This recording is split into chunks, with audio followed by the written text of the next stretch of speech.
Welcome to iinnovate. If you were graduating from an MBA program today, what kind of job would you look for? I would look in the targeted advertising business. You have a business which is almost $1 trillion of revenue, which is almost all untargeted.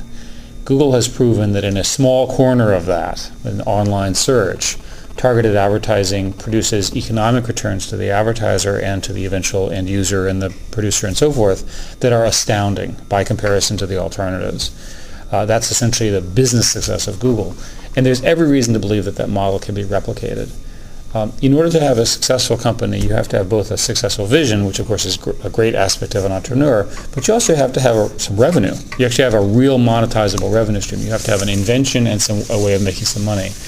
And I'm quite convinced that targeted advertising, broadly defined, will be a very, very rich area for entrepreneurs for many, many years. As this is sort of a selfish question, I'm curious, would you look for a large company? Would you look to start your own company? Would you look at a smaller, medium-sized, growing company? It's completely dependent upon the person. There are people who are born entrepreneurs. They're not going to work for even a mid-sized company. I am, for example, not one of them. I'm a person who actually prefers to work for an established company and let the risk be borne earlier by the entrepreneurs with me watching them. And then I prefer to enter at the midpoint in the company, and that has been my pattern. Other people prefer what they see as the security of a larger company, but if you do, it's important to go to a larger company which you believe will be an innovator in the space.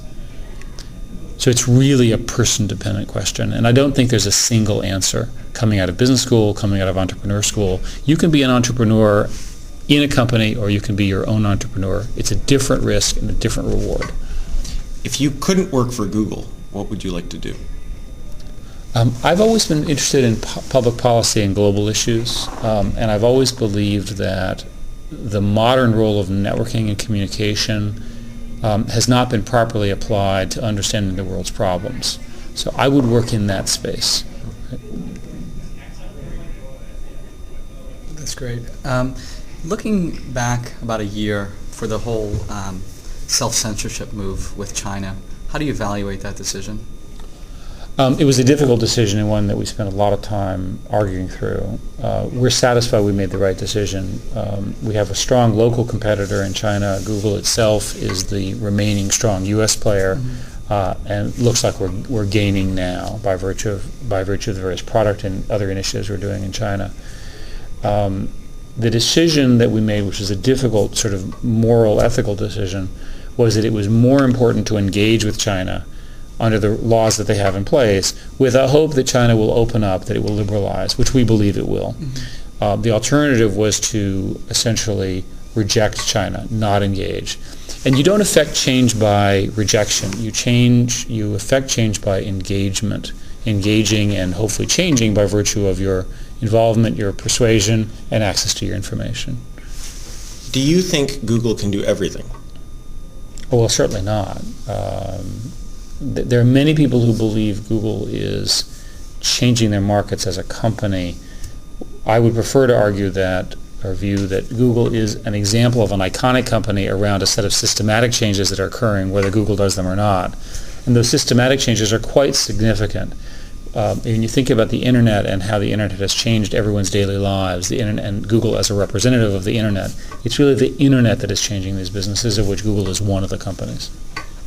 What do you think is the hardest thing about your job as CEO? The complexity.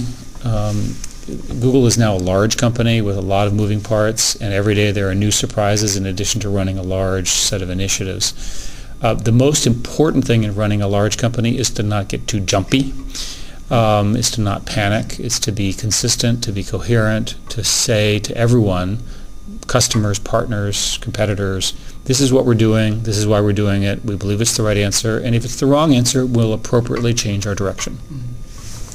I've heard a little bit anecdotally that now as Google employees have been seeing their stock options vest, that you're starting to see more and more people leaving Google and starting companies. Is that something that you have seen, and two, how are you thinking about that?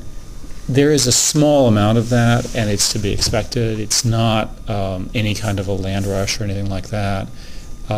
It's we do expect some people to say, I like to be in a small company because it's my personal preference. I'm no longer in a small company. I want to do a larger one or a different one.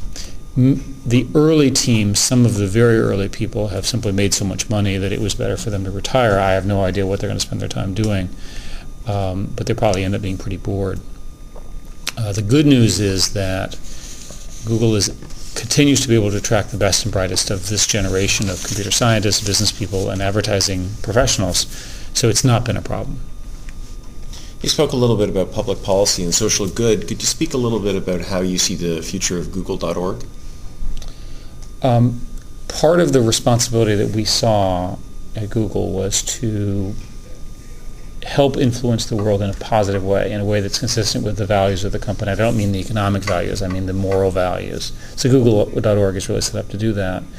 They have chosen as their mission, Google, basically health, poverty, and climate change, which are all interrelated for various reasons. If there's a tsunami or if there's rising waters, then people get unhealthy, and then the poor are the ones that are hurt most, and so forth. And the problems are vast. And as Larry Brilliant, who runs it, says, the poor can't wait for your management meeting. The poor can't wait for your technology. We have to act now, and it's under that principle that they operate.